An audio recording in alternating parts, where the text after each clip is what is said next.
এটা তো স্বাভাবিক যে আমাদের প্রতিবেশী দেশের সঙ্গে সম্পর্ক শীতল হয়ে গিয়েছিল।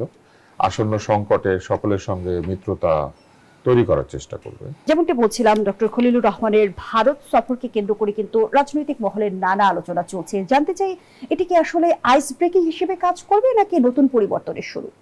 আইস ব্রেকিং, নতুন পরিবর্তন, সব তো কাছাকাছি শব্দ।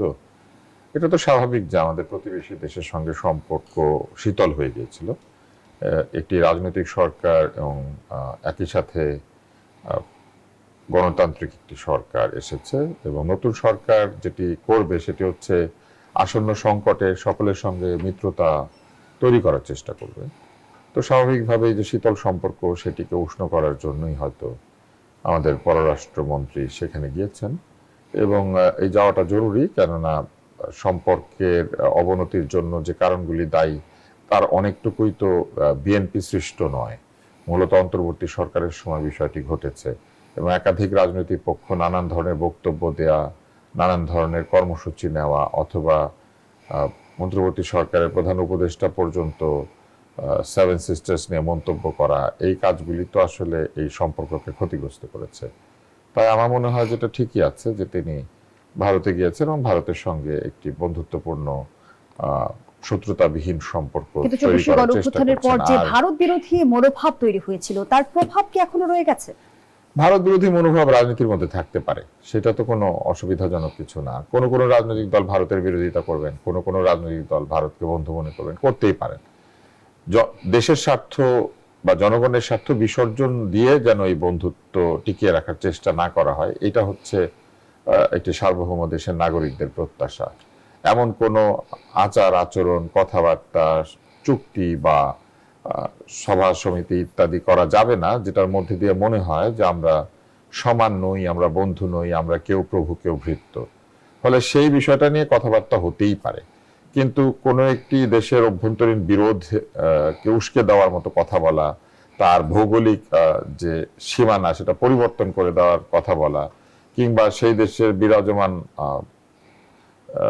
যে অসুবিধা বা ধরেন যে ধরনের রাজনৈতিক অস্থিরতা রয়েছে সেই অস্থিরতাকে উল্লেখ করে সেইগুলিকে রেফারেন্স হিসেবে ব্যবহার করে প্রধান উপদেষ্টার কথা বলা, এই জিনিসগুলি তো আসলে কাম্য নয়। এবং আরেকটি বিষয় লক্ষ্য করবেন, সেটি হচ্ছে যে আমাদের জনগণের তো নানান ধরনের লেনদেন রয়েছে ভারতের সাথে। স্বাস্থ্যের লেনদেন আছে, বিভিন্ন জরুরি প্রয়োজনীয় পণ্যের লেনদেন আছে, এমনকি এই যে তেলের ক্রাইসিসে ডিজেল আনার বিষয়ে কথা হয়েছে।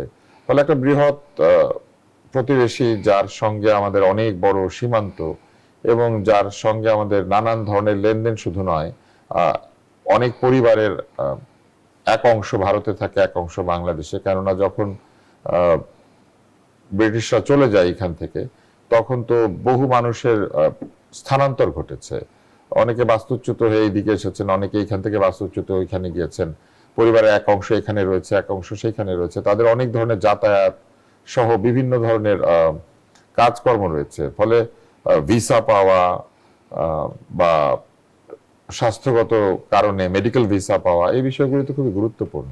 আমার মনে হয় উনি যে গিয়েছেন এটা ভালোই করেছেন এবং এখান থেকে একটা সমতা ভিত্তিক সম্পর্ক তৈরি করার লক্ষ্যে যদি দুই দেশ কাজ করে, এতে আমাদের মানুষেরা উপকৃত হবে, অহেতুক শত্রুতা চলে যাবে। সমতাভিত্তিক সম্পর্কের কথা বলছেন ডক্টর আব্দুল রুফ তুষার, কিন্তু বিএনপি সরকারের যে নীতি সবার আগে বাংলাদেশ, এই নীতিকে সামনে রেখে ভারতের সাথে সম্পর্ক স্বাভাবিক করা কিছুটা জটিল হবে কিনা?